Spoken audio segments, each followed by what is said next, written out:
Welcome back, everyone. In today's video, I'm going to be giving you the exact steps that I took to completely recover from brachioradial pruritus. So if you're having burning, itching, nerve pain in your arms and you're not sure what's going on, or maybe you've already figured out that you do have BP, then this video is going to help you find so much relief. This is going to be a 3-part video series all on brachioradial pruritus, where I'm going to break down the 3 steps that I took to heal my body to completely eliminate my symptoms. I have 0 symptoms right now. It's been about 7 years that I've been symptom free. And so I know that as long as I stick to these 3 things I'm going to talk about today, that I'm going to be symptom free and I'm going to be able to live my life fully, to sleep really well. I'm going to share with you the #1 thing that I did to completely eliminate my symptoms. And it is actually a lot easier than you may think. So first off, I want to say that if you're having these symptoms, if you're having burning, itching, pain that's keeping you up at night, that makes you literally want to rip your arms off, then my heart goes out to you. I know exactly what this feels like. Brachioradial pruritus basically ruined my life for many, many years. I had my first symptoms when I was about 27 years old, and it wasn't until I was 35 years old that I discovered what was going on. And it was through a lot of pain, a lot of trials, a lot of experimentation to figure out why I was having these symptoms, because the doctors could not tell me what was going on. They had never even heard of this condition. So I did a lot of Googling. It was actually through a Facebook group that I finally found out what was happening for me, because everyone in that group had the same symptoms. And I was able to, from there, do my own research and figure out what worked. So that's why I'm so passionate about this, and I'm so passionate about helping people that are suffering from this condition, because I know how challenging it can be. I know the long nights of insomnia, trying everything, trying every cream, every topical ointment that you can possibly find, and still nothing works. So let's get to it.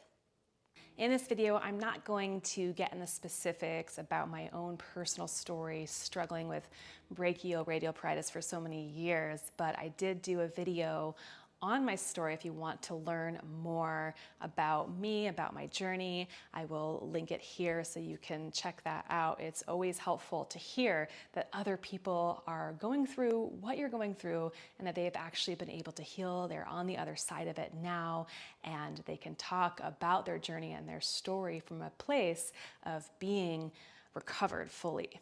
So if you've never heard of brachioradial pruritus before, I'm going to explain a little bit about what this condition is and why it occurs.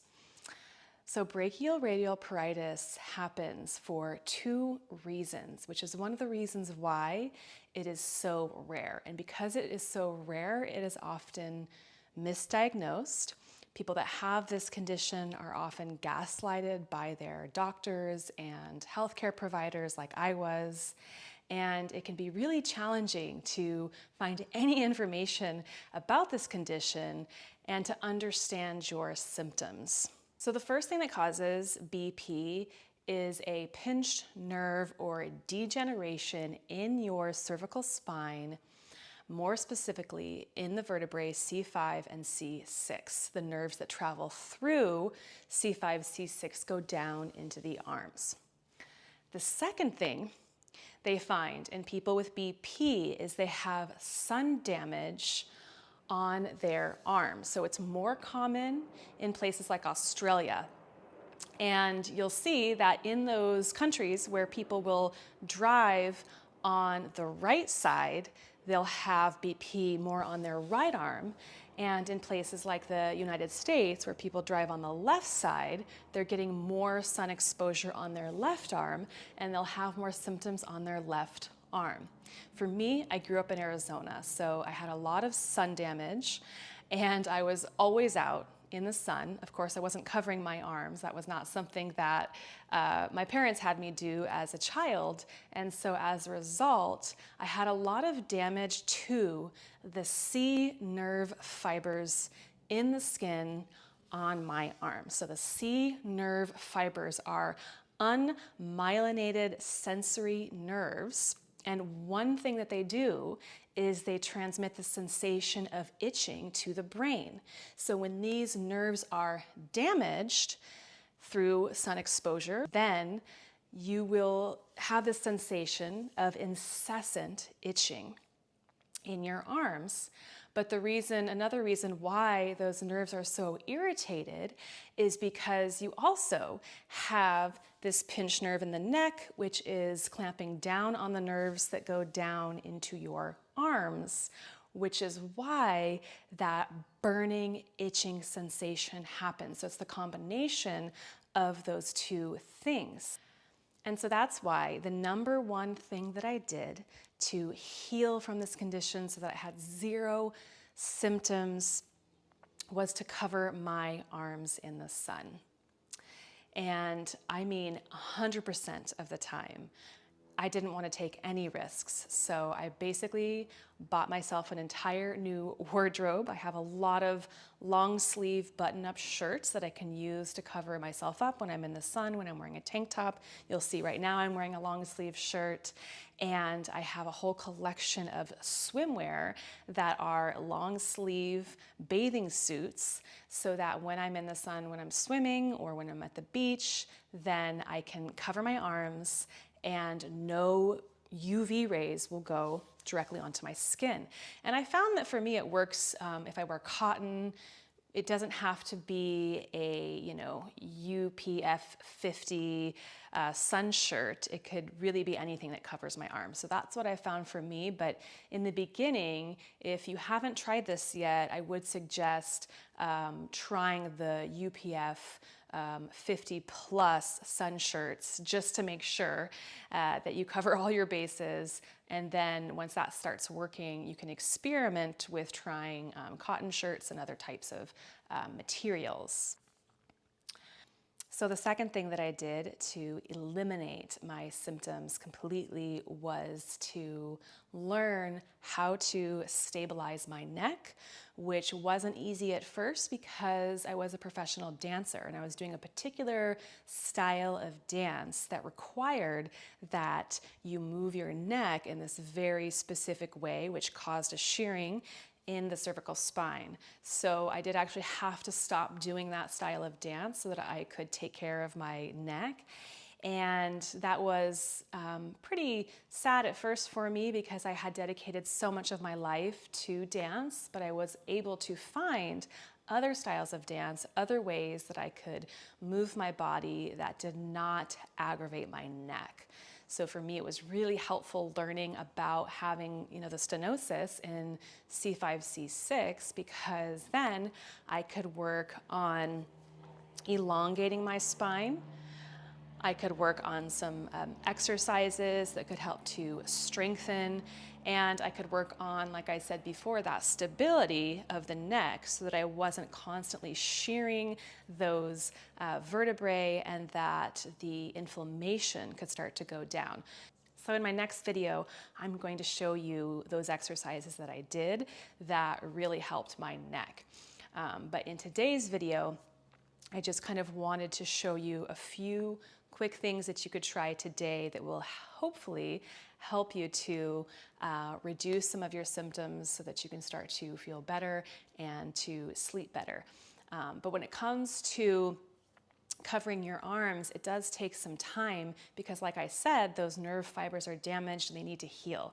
So for me, it took probably like 3 or 4 months of covering my arms for that itching to go away.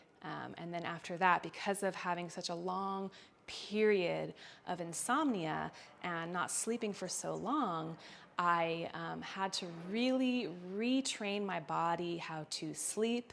I had to work on the anxiety around sleep and to trust my body and trust that I could sleep again.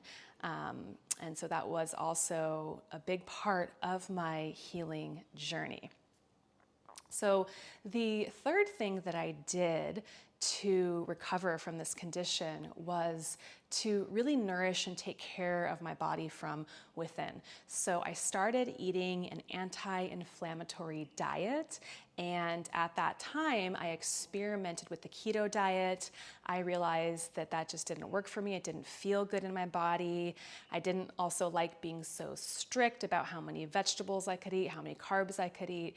So I started doing a paleo diet, and what I did was eliminate sugar, gluten, and wheat, grains, and any kind of processed foods like seed oils, fried foods. I eliminated all of that.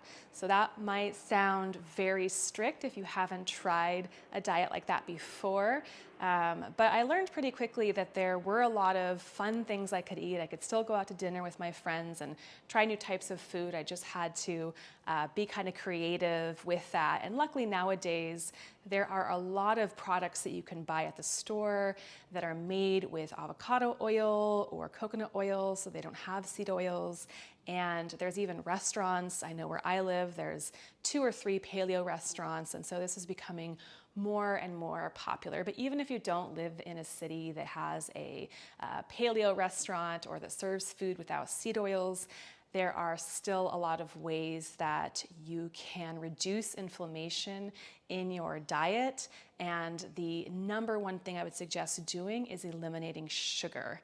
And I think that's really going to help support your body so that it can truly heal, because it's that inflammation that's also sparking that burning, itching pain and making it hard to sleep at night. So in my third video in this series, I'm going to talk a little bit more about nutrition, about how exactly I did that and nourished my body with food. So the number one takeaway from this video today is cover your arms all the time when you are outdoors in the sun, and even when you're driving, because like I said before, driving is going to expose your arm, especially the driver's side arm, to the sun that's closest to the window. And so make sure you have a long sleeve shirt with you wherever you go. I keep one in my car. I keep long sleeve bathing suits with me, and it just becomes part of life. There are a lot of fun ways that you can do this where it doesn't have to feel like it's limiting you. And it's even something where now my friends will say to me, oh, you have to get your arm covers, right? And they know that I can't be out in the sun without covering my arms. And so it's just a way of life now. And I found that people are very supportive as well once they understand why I'm doing these things. So experiment with this, and please comment below. I'd love to hear more about your story and how this works for you. So I'd also suggest getting support with this, having a guide and working with someone one-on-one that really understands this condition well, that can help you figure out the right exercises to do, the right lifestyle modifications to make, the right foods that can nourish you from within. So this is exactly what I do when I work with clients. If you want more information about working with me, you can check the link below and feel free to send me a message as well. I will see you in the next video, in the second part, where I talk more specifically about the exact exercises that I did to recover from this condition. I'll see you there.